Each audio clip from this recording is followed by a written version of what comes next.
Well, hey, you, and welcome back to another episode of the Miss Michaela Mae Show. I'm your host, Miss Michaela Mae, with my corgis, Tank and Willie. So, as always, if you hear paw prints in the background, it's a corgi. And today we are going to talk about how both George McFly and the movies Back to the Future helped me see the power of decisions. And I've talked about this in previous episodes, but one of the things I have changed my mind on over the years is the concept of movies. Because when I first got into the quote unquote personal growth and personal development space, one of the big things that was talked about was to not waste your time watching movies. Don't fill your mind with junk garbage on the TV.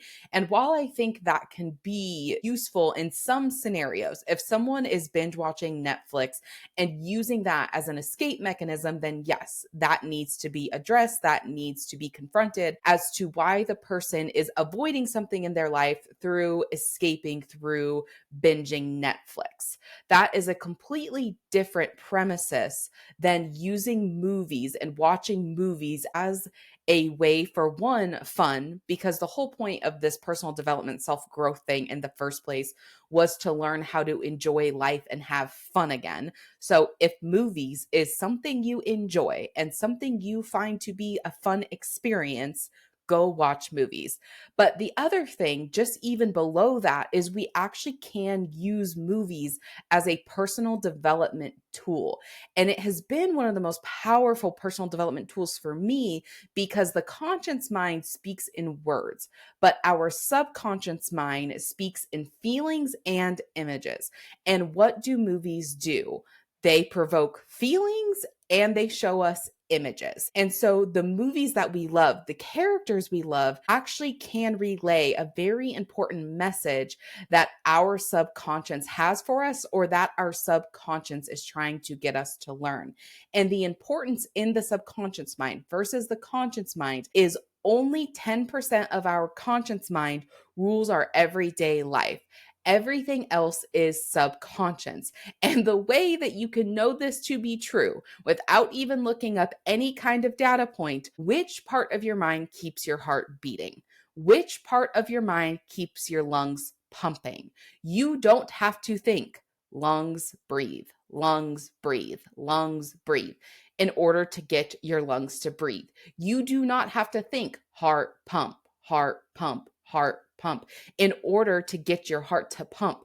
The subconscious mind just does it automatically for you. So, just like the subconscious mind has a set of processes that it does to keep our organs going, it also has a set of processes that it does, a software program, if you will, that it uses to make our decisions, to control our beliefs, to determine what our feelings mean. All these processes, all these software codes are stored in the subconscious. And when it comes to our beliefs, our values, our rules that are in this software code of the subconscious mind, unless we go back and update it, the code is created from the second trimester in the womb until we are about 7 to 8 years old. So, unless we go back and update that code, yes, our 7 to 8 year old self is ruling the roost. And a lot of us actually know this because we've seen this. Again, we may know it and recognize it and see it at an unconscious level. But when we think about people, when they throw a temper tantrum and when they just lose it, we're like, they're acting like a child because they are. It's because that wounded part of themselves, that software code that got created in the subconscious mind, is the one ruling the roost. And that is what is coming out when we get what we would call triggered. So, unless we start to go back and update that code, that is what is ruling the roost. And using movies can be a very powerful way to start to see, one, what parts of ourselves are ruling the roost, but also what things are important to us that we've actually buried subconsciously. And we tell ourselves consciously these things don't mean anything to us, but actually they do.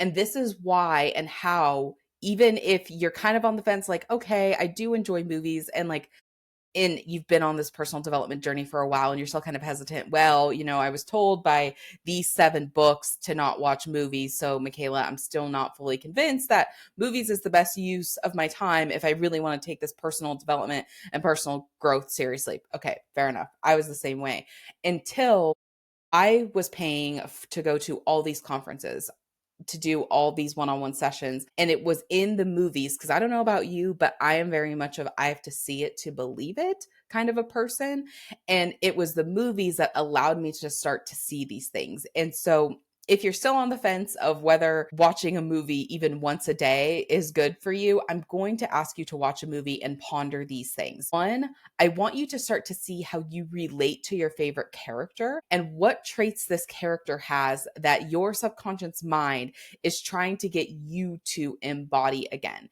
And then I also want you to just be mindful and pay attention to what lessons does this character have to learn? And is it possible that I am also supposed to learn these same lessons on my own hero's journey? Because just like the characters in our favorite movies, we also have our own personal hero's journey that we are here to fulfill. The biggest difference is, a movie character that we love has an hour and a half to fulfill their hero's journey, where we hopefully have 70, 80, 90 years to do it. So all the steps on the hero's journey, either one can extrapolate and go a lot longer than what our favorite characters in the movie, or two, we're going to be living that same cycle over and over again. So it would be more like an even, as we're talking with Back to the Future, that there would be movie 1, movie 2, movie 3, but it's not quite as related to George McFly. He's not quite as prevalent in the other 2 movies as he is in the first one. But the third thing that I just want you to consider, and this was actually a concept that my friend Landon had told me, who Landon will be on the show at some point to do movie reviews with us. But one of the things that Landon told me was the meditative experience of specifically going to a movie theater. And one of the definitions of meditation is to focus on one thing for an extended amount of time. And so some people will use like a candle and they're focusing on a flame for an extended amount of time. And yes, with movies, there are multiple things going on, but typically, unless you're one of the people that has their phone out in the movie theater, and yes, I did do that during the Elvis movie, and I don't apologize for it because I was checking to see how much longer of torture I had before I walked out of the theater. That will save that whole story for another day. But no, I did not like the movie. I did not like the movie Elvis. And if you liked it, comment and tell me why, because I would love to hear another perspective. I'm always open to other perspectives. My biggest thing is I don't want to feel like I'm on psychedelics without actually having a psychedelic. And with my background in filmmaking, my personal belief is that the editing should always contribute to the story and not take away from the story. And that is my tangent on the Elvis movie. Back to our regularly scheduled programming is, and so when we go to the theater and we remove all distractions, when we watch a movie at home, where we can still potentially be thinking about the dishes in the background, or if someone knocks on the door, or if someone does like ring the phone, we can get pulled out of that experience, where when we're at the theater, we're focusing on the single thing, which is the movie. And I'll get into this in a different episode, but I actually, after Landon told me that concept, I really thought about that with Top Gun Maverick. And I did learn a lot about myself, and it did become a very meditative experience because, side note, I may or may not have went and seen that in the theater 8 or 9 times. Again, story for another day. And so those are the 3 main reasons that I just want you to even consider or be open to watching movies again. 1, if you enjoy them. The whole point of this journey is to have fun and to learn how to enjoy life again. 2, because we actually can use them as a very powerful personal development tool, to use the images, the storyline, the neurocoupling of us relating to the character to reveal some of these subconscious meanings, these purposes, these heroes' journeys that are special only to us. Because that's the other cool thing, is the reason, if we use Back to the Future, the reason I love Back to the Future is not going to be the same reason that you love Back to the Future. And so we can start to pull on that thread of like, okay, even though you and I both have this love for the same movie, the love will be different. And it's how our love is different that we can start to use this movie of, oh, this is the lessons that apply to you, but this is the lessons that apply to you. And it can actually be a very cool and powerful tool. And then again, the last thing is, especially if we go to a movie theater, or we create a room in our house that is movies only, phones have to stay outside, it can also become a very meditative experience. That is my case for as to why you should bring movies back into your life if you are on a personal development or self-growth, self-discovery journey and have gotten movies out of the picture. And actually, I do want to add a fourth thing on. I use movies all the time. I reference it all the time because it's also a shared experience. So if you're also a speaker, or like me, you have a podcast or a YouTube show, you can pull in these metaphors and they can speak universally to multiple people. So there are my 4 reasons to bring movies back into your life more frequently. I think my friend Landon would be proud that I am out here trying to sell people on watching movies, since I've come a long ways. I came from the kid who almost got kicked out of film school for my lack of movie watching to trying to convince people to watch more movies. I think our mission here is done. Actually, part A of our mission is done. Now we're getting into part B of our mission, is to the regularly scheduled programming of how George McFly impacted and showed me the power of decisions. Because again, that is the powerful thing about movies, is we can take these concepts that we see in our mind and we can get them to play out in real life, and we can see what they look like on screen. So with George McFly, we got to see how one decision and one action changed the entire course of his life. And the Latin word, and I heard this from Tony Robbins. Speaking of self-help, I actually learned this from Tony Robbins. And the word decision in Latin, the DEC, the des, means to cut off. And so the original definition of decision meant to cut off all other options. And how I see this visually is very much a fork in the road. Like, we are going very much down a one path and we stop and decide, I am not going down this path anymore. I'm going to switch lanes and I'm going to go this way instead because I don't like where this is going. And so at the beginning, and obviously, spoiler alert, I'm assuming if you've clicked on this, you've seen Back to the Future, but spoiler alert, George McFly lives a very different life at the beginning of Back to the Future than he does at the end of Back to the Future. And so we see George McFly, his family at the beginning of Back to the Future, very not confident. He's getting run over by Biff. Biff is his boss, actually. And by the end of the movie, George is paying Biff to do a service. And as we watch the film, we can narrow it down to one point. And Doc Brown even states it when him and Marty are talking after Marty successfully gets his parents back together. He says, my old man stood up to Biff, knocked him out in one punch. He's never stood up to Biff in his life. And Doc Brown has a moment of, never? Yeah, why? And then Marty gets back to the future. He gets back home and his dream truck's in the driveway. George is very confident. His wife is not an alcoholic anymore. And it really lays out the power how one decision can not only impact us, but the rest of our family as well. Because when George was insecure and when George didn't feel confident in himself, really him and is it Lorraine? Yeah, Lorraine. I almost said Elaine for some reason. But him and Lorraine's relationship is just very much built on pity. My dad hit him with the car, and that's how we met. It was meant to be. But it was very much also this pity, and we're together for the sake of ease. Where when George stood up to Biff, when he punched him and he rescued Lorraine, it was very much, I'm with this man because he is my protector. And George very much carries the energy of, I got you, I'm going to protect you. And even the difference of when they walk in the door at the end of the movie and they're flirting with each other, and there's this powerful polarity, because that's the other thing is, whether we are male or female, we both have masculine and feminine energies. And so at the beginning of the film, that timidness that George had, he was very much in his feminine energy, where Lorraine was very much in her masculine energy. And at the end of the film, that switched. And we can see the powerful of the polarity when a man is rooted in his masculine.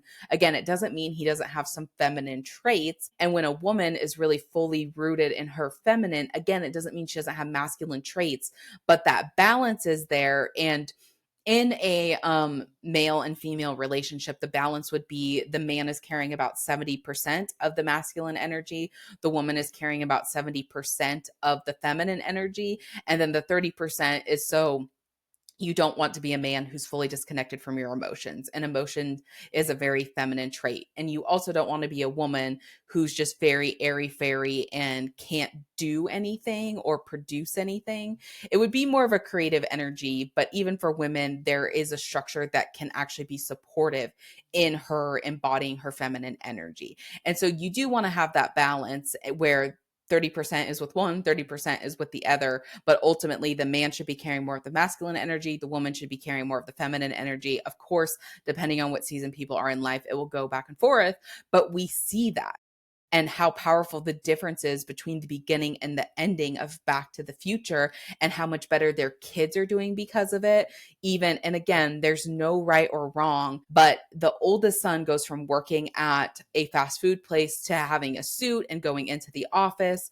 The daughter goes from being very like, and how I would look at it through more of a self-help personal development lens, like not sure of her worth, not sure if she was ever going to find someone because she didn't feel good about herself, to feeling very strong and confident, to where she's asking the brother, well, which one called, Greg or Craig? So she goes from having no boys calling her to having two boys call her. And then what's actually kind of interesting is Marty actually pretty much like, he does change, but he doesn't necessarily, and from my perspective anyway, change as a result from George's change. He changes as more of a result from him going back to the past and then coming back to the future to be with his family. So because obviously Marty's the main character. So when I look at it, it's like, well, Marty changed because of Marty's hero's journey, but all of these characters change, other characters change because of George's hero's journey. And again, that is the really cool and powerful thing about film is we can talk about these concepts all day long,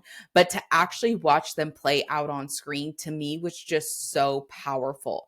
And it even inspired me when I first, so the first time I watch a movie, I'm just falling in love with the characters. Like, do I like the story? Do I enjoy the characters? Like the first time I watch a movie, that's the only thing I'm watching. I'm not, even as someone who went to film school, I'm not looking for, and I really am not that great at this. Like I know what kind of shots I like, but I don't, like my friend Landon that I've told you about, he can go off the cameras they're using and whether it was shot and da, da, da. And I, no, it just right over my head. And I can kind of start to pick up on that by the second time I watch. So it's kind of the first time getting to know the characters, do I like the story? Second time, I'll start to pick up on more technical, like the editing, the cameras. And again, it's not the technicality of what camera, what angle, what lens. It's more of like, do I like that shot? Do I not like that shot? Oh, that's a really interesting shot. I would like to use that in one of my films.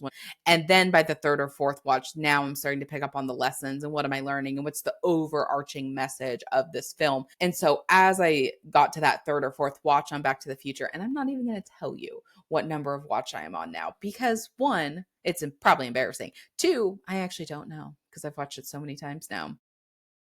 I have a tendency to do that. I have a tendency to do that. I watch a movie until I was the kid that would watch a VHS until the VHS no longer worked. I would watch it on DVD until the DVD no longer worked. So I'm very thankful for streaming because I can hit replay as much as I want to, and it's not going to skip or the tape's not going to, get worn out. So anyway, I aged myself a little bit there, but that's fine. Without further ado, it's really actually interesting. My friend and I were talking about this because it's very interesting when you watch the second Back to the Future, their concept of what 2015 would look like. And then obviously now us being even 10 years past 2015, thinking, yeah, it did not look like that. And what's actually really cool, which I didn't really put together, but we were eating at film school on the Back to the Future lot in 2015, which would have been when they were going to the future for the first time, which is pretty cool. But anyway, long story long, as I do, you start to watch these lessons and I'm starting to see like, wow, George made one decision. It changed his life in drastic ways by standing up to Biff, and because of standing up to Biff, it made him believe like I could write this book. Like if I can stand up to Biff, could I write this book? And then he does write this book and he starts to embody the belief. Like if you put your mind to it, you can do anything.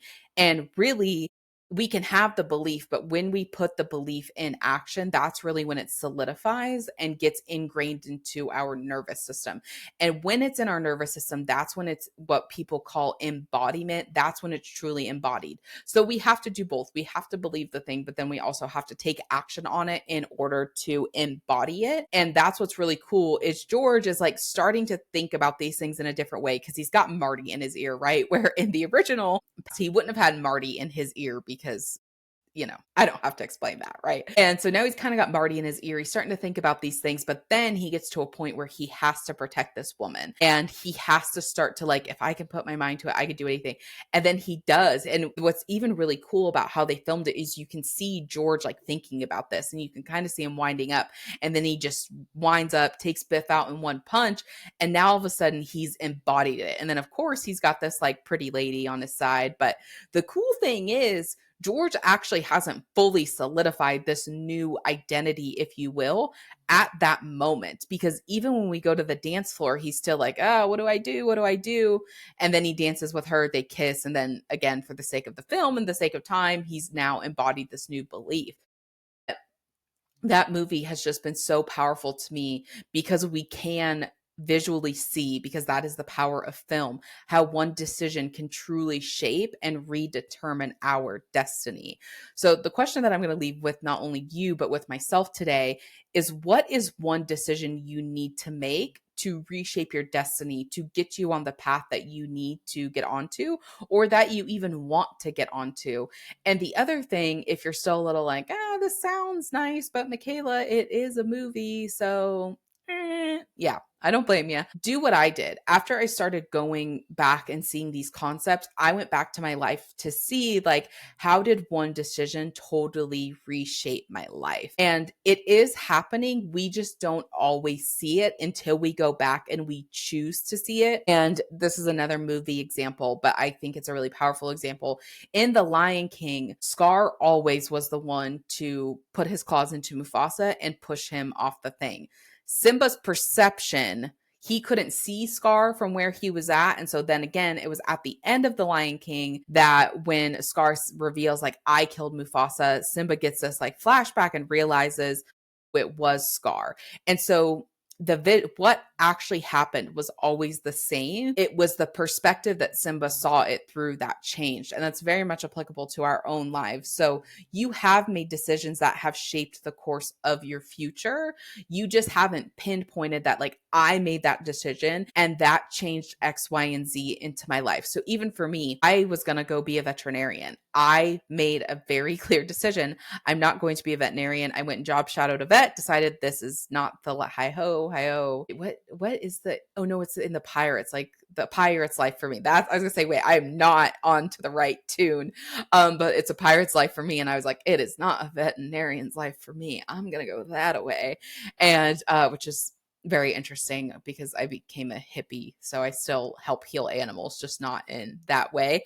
But I very much made the decision, I'm going to film school. Well, because I made that decision, I met friends that I never would have met had I not gone to film school. And because I have those people in my life, like even just as we've been talking about during this podcast and this video, because I have those friends, I now watch these movies. I have now seen different things about myself that I never would have seen had I not met friends who convinced me to watch movies. I also tapped into this creative part of myself that I don't know if anything would have got out of me other than film school. When I lived in LA, I used to go to Disneyland all the time.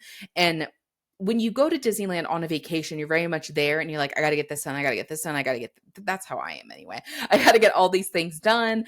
And there's not really much in time to just sit and enjoy the park. Well, because I had a season pass, I would go down there sometimes just to do homework.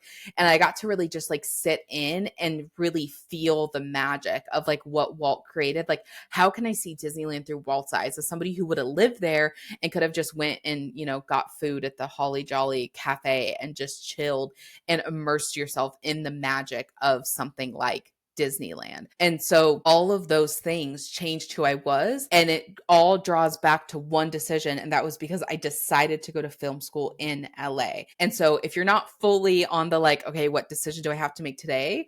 Just contemplate, meditate, or journal on what decisions have I already made in my past that have totally changed the course of my future. And then really give yourself to the credit of like, I made that decision. I knew what was right for me. And when I look back at this moment today, like even as you're listening to this show, like I thought about it, I made this decision, and now I'm going to go this way because I had the power to choose and decide for myself.